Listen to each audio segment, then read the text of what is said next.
في جدل كبير بين الاقتصاديين وبين وزارة المالية حوالين هل احنا استوفينا النسبة.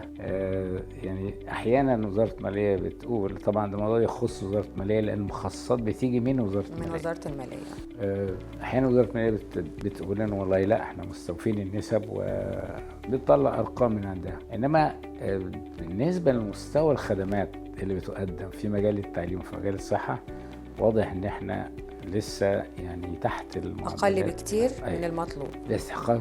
الاستحقاقات الدستورية لم تستوفى. وطبعا بهذه المناسبة في استحقاق دستوري تاني في إحدى مواد الدستور بيتكلم، المادة بتقول إنه على الحكومة أن تضع خطة للقضاء على الأمية في آجل معين وتنفذها. هذا موضوع مسكوت عنه جدا رغم أنه لا يقل أهمية عن موضوع التعليم ومتصل به. طيب كيف يعني نحدث حلحلة في هذا الملف ونستوفي النسب؟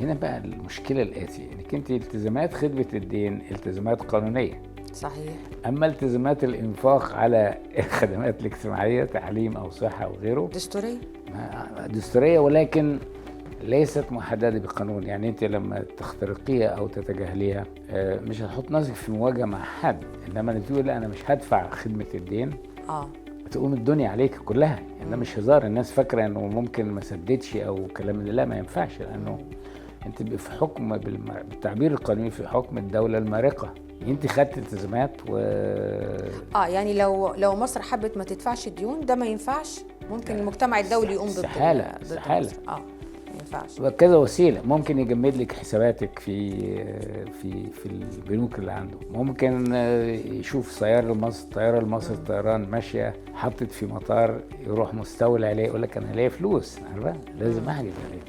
الموضوع مش بالهزار ده، انما يحتاج في الواقع زي ما حصل. برضه عايز اقول انه في سنه 90 امكننا ان احنا نتفاوض مع اعضاء نادي باريس على تخفيض 50% من ديون مصر الخارجيه.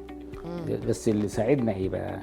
اللي ساعدنا انه كان في تحالف دولي ضد العراق كان في حرب الخليج مظبوط وانه موقف مصر كان حاسم في هذه المساله. اعتقد ان مصر ساعتها رجعت الديون بتاعتها رجعت صفر تاني متهيألي او يقال معظمها رجع صفر. فلان كان في ديون عسكريه وديون مدنيه انما صحيح. على فكره يعني التسويه بتاع نادي باريس دي تمت سنه 1990. ناس كتير ما عرفوش ان احنا لازلنا بنسدد حتى الان الناس فاكره الموضوع رغم انها نزلت ل 50%. مظبوط، لسبب لان انت بتعملي ايه بقى؟ بتخفضي وتعملي اعاده جدولها، عمليتين في وقت واحد. فخفضتي يعني طار من عليك الالتزام صحيح، ولكن اعادتي جدوله ديون اخرى قائمه لم يتم تخفيضها، وبالتالي مع حساب الفوائد لانه اعاده جدولها مش ببلاش.